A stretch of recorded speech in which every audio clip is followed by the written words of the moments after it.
A massive cleanup effort happened earlier today just south of Saratoga Springs. This is a big jump for Sarah and for women in general because just 2 years ago, women's ski jumping wasn't an Olympic sport.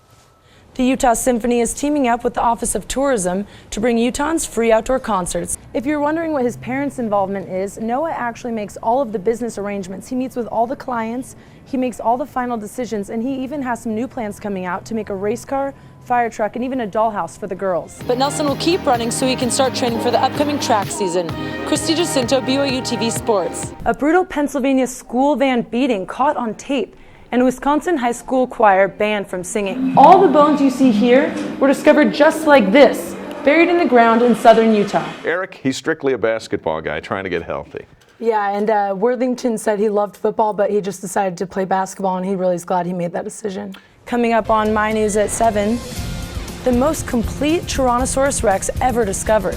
Troopers say Highway 6 is one of Utah's most dangerous roads and could be life-threatening if you aren't aware of the risk. More than 50% of Goldman Sachs employees in the Salt Lake office speak a second language. They've had a great season so far, so if they can continue to do well in the coming weeks, they'll be able to keep that title. This close friendship also helps the two on the court because they're able to read each other and communicate more effectively. A daycare owner accused of killing an 8-month-old in her care made her first appearance in court today.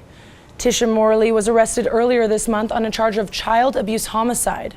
Police say she was taking care of an 8-month-old baby who suffered a non-accidental skull fracture. The baby passed away several days later.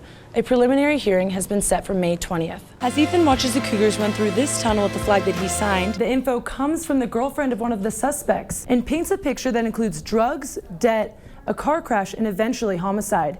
We sent 11 News reporter Jenilyn Theriot to the Harmon's grocery store on 800 North in Orem. Jeremy Johnson was in court again today. The federal government has 2 cases against him at once, a criminal case in Utah and a civil case in Nevada. Snow cones, ice cream, and sweet tunes. Tag along with reporter Jason Ludlow to hear the soothing sounds of summer at the American Fork Amphitheater. Governor Gary Herbert's budget plans for next year shows that education is his top priority. His $13 billion proposal would increase school funding by more than $250 million overall. If City Council passes the plan, people will pay for the existing bond plus the utility fee for 2 years. Once the bond is paid off, the rates would be lower than ever for road improvement. In national news, Boston is paying tribute to the victims and survivors of the marathon bombings. Goldman Sachs opened its Salt Lake location back in 2000, but executives say the dramatic growth has primarily been within the last 5 years. American Fork City Council approved a measure allowing ATVs on city streets in response to popular demand. Summer is the perfect time to head over to the closest park, but knowing which one is best can take some experimenting. Reporter Daniel Kellis met up with a park analyst and got all the details. 11 News reporter Cameron Collins tells us what city officials in Pleasant Grove are doing to keep their first responders safe. Marines fall in a fatal accident on a California base. A Florida sinkhole swallows part of a house, and archaeologists in Georgia find a piece of history. Here's your look at news from across the nation.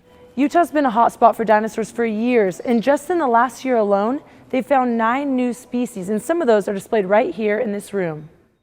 Noah Cahoon is the CEO of Paperbox Pilots, a business headquartered in this Utah County basement. When I was a little kid, I used to make cardboard airplanes all the time, and I had my dad draw the gauges. Flight controls once sketched by crayons have turned into this. This informational back, and we grab the tutorial, and we get the first sheet and the second sheet. The kit includes detailed stickers and a simple do-it-yourself guide showing you how to create an airplane out of an old box. That's in order. Noah has a support staff, including his 5-year-old brother Milo, who couldn't remember his official title. Milo is officially the CFO, or Chief Flight Officer. Basically, he's the test pilot for this whole operation. Let's see, yep. The business first launched last October. They've sold nearly 1,000 kits, mostly to individuals, but also a few large orders. We just had the Boeing Museum of Flight order, and they ordered 48 sticker packets. So where does a young CEO go from here? I mean, he's only 13. Now that I know what this is like, maybe I could start another company, that's a little bit more professional than selling stickers. If you're wondering what his parents' involvement is, Noah actually makes all of the business arrangements. He meets with all the clients, he makes all the final decisions, and he even has some new plans coming out to make a race car, fire truck, and even a dollhouse for the girls. Junior gymnast Megan Bain Tidwell's balancing school practice and most recently marriage. BYU TV sports reporter Christie Jacinto shows us how this season will be much different for Tidwell. BYU gymnast Megan Tidwell is back in the Smith Fieldhouse for her junior season. This year she's not only adjusting to her new status as an upperclassman, but also to her new last name. Yes, Megan Bain, M-E-G. See? Megan got married to Chandler Tidwell in November, and it's his love and support that helps her feel more confident while competing. This is my first season being married, obviously, and it has been great. And so just knowing that, like, I don't know, I have that unconditional love from someone no matter how I perform or how I do, like, it's just the best. He also helps her stay on top of the little things she needs to do each day to keep her body injury-free. He's been really good about helping me monitor my injuries. Like, for example, he will make sure that I do all of my stretches and all of my strengthening. Preventing further injury is extremely important to Tidwell after suffering a season-ending Achilles tear in 2012. They're like, where does it hurt? And I'm like, kind of in this area, but like, I really gotta go. And then they felt it and my Achilles was just gone, and my trainer just grabbed my shoulders and she looked at me and she said, Megan, you are done for the season. Now let's get out of here. Even though this experience was extremely difficult for Tidwell, she was able to use that time to work on bars because that's all she could physically do.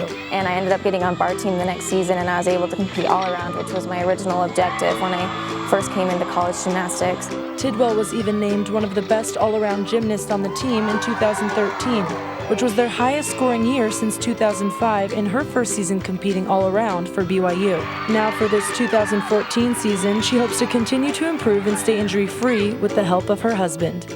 Christie Jacinto, BYU TV Sports.